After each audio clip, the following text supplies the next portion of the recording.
At ito nga mga kadads, nagbabiyahe tayo patungo sa isang customer natin na ang problema niya daw, mahina yung kuryente. Ang gamit lang nila isang ilaw saka isang electric fan pero namamatay pa. So ito mga kadads, nandito tayo sa Ningnangan patungo ng Barangay Amsik. So malapit ito sa Robinson, Balibago. Yan, parang tinutur ko na kayo mga kadads. Siyempre habang nagbabiyahe na tayo mga kadads, iniisip na natin kung ano ba yung mga gagawin natin, yung mga step na dapat gawin para mas mapabilis yung paghanap natin ng problema.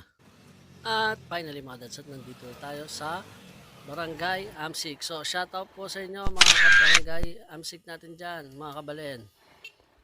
So ilang araw na sir na walang kuryente? 2 days na. 2 days. May tumingin ng mekaniko. Anong sabi po? Sabi niya may breaker daw. Bumili ako ng breaker, hindi pa rin naman naayos. Ito yung pinalitan. Oo sir. Sige sir, check natin. Anong nangyayari? Umihina yung kuryente nyo? Oo sir. Nag-start yan nung ano parang nag-plug lang ako ng extension.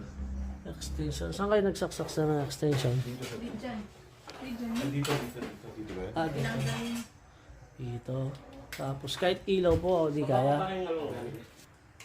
Alin mo na pa. O sige. Subukan nga po natin yung ilaw nyo. Ayun. Wala naman history ng ano dito. Nagpaparamdam, ganyan. Ayan, so check natin yung power niya. Subukan nga natin kung main breaker nga.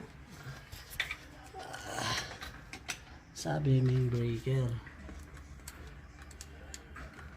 Pinalitan ganun pa rin sir. Ayan, bolts. Subukan natin.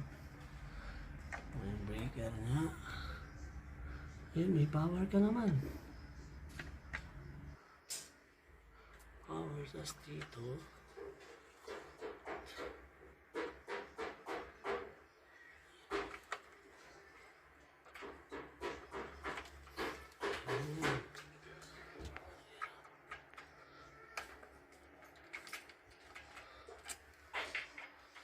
So, subukan nyo nga po sindihan yung ilaw.